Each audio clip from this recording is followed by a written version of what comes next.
আমি সেবা পেয়েছি, সে আমার কোনো ক্ষতি করেনি, আমাকে সে তার জায়গা থেকে চেষ্টা করেছে সেবা দেওয়ার। 191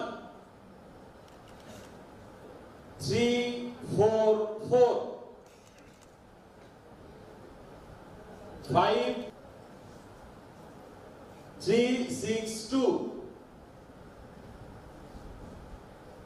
44। আপনারা আপনাদের এখানে আমাদের কোনো কৃতিত্ব নাই। যেখানে আপনারা বসে আছেন, আপনারা হয়তো ট্রেনিং সেন্টারে এই জায়গায় বসছেন এবং ভবিষ্যতে বাংলাদেশ পুলিশের একটা গুরুত্বপূর্ণ অংশ হিসাবে আপনারা পুলিশে অন্তর্ভুক্ত হবেন। তো আমরা শুধু এখানে ছিলাম না হয় কেউ অগ্রাধিকার না পায় এই বিষয়টা সমতা নিশ্চিত করার জন্য আমরা আমাদের সাধ্যমতো চেষ্টা করেছি। তারপর আমরা মানুষ আমাদের ব্যত্যয় ঘটতে পারে।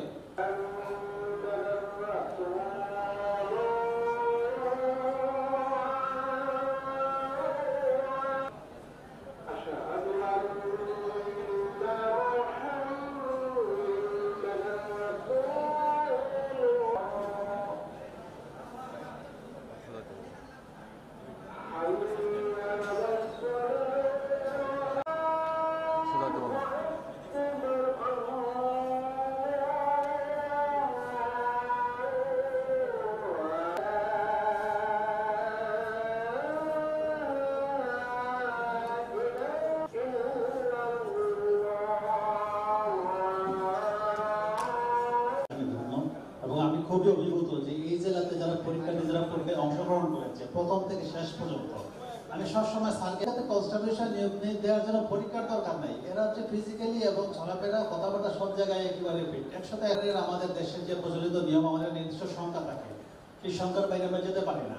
আজকে যারা বাইবা দিয়েছে তাকে বেশি দিতে পারি না, প্রত্যেকেই যোগ্য। চেষ্টা করছি সবাইকে ম্যাক্সিমাম দেওয়ার জন্য, কিন্তু লিমিটেশন আমাদের আছে। আমরা তোমাদের থেকে 50 দুঃখ প্রকাশ করছি যে তাদের ওটা দিতে পারি নাই। আমি স্যারকে রিকোয়েস্ট করছি যে স্যার পারলে বেশি করে নেন, আপনার জেলা থেকে বেশি করে নেওয়া উচিত। মানে এই জেলার এ প্লাস কারা আছে হাত বলে কি যেজন এখন যারা এখানে আসো এ প্লাস দেখেন কতজন এ প্লাস আছে স্যার, অথচ আমরা এ প্লাস না আপনি প্লাস নিয়ে আসছো।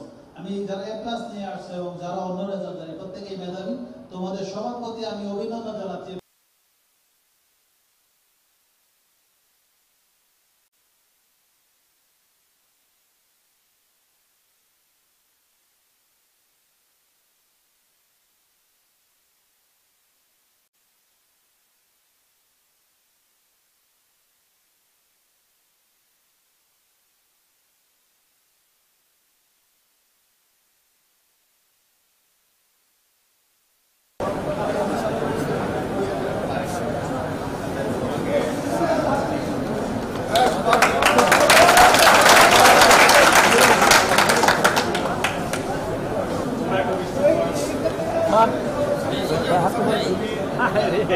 রাশেদ ভাই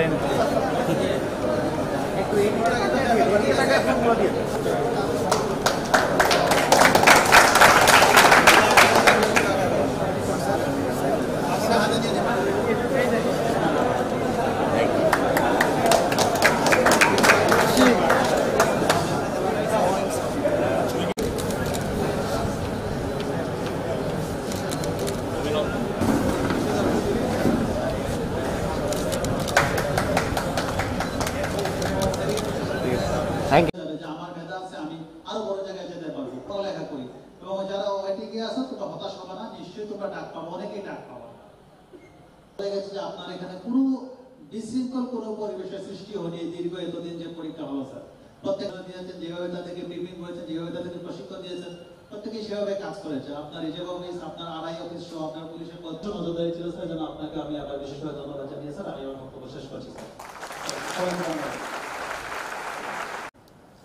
তো আজকে যারা শেষ পর্যন্ত টিআরসি পদের জন্য নির্বাচিত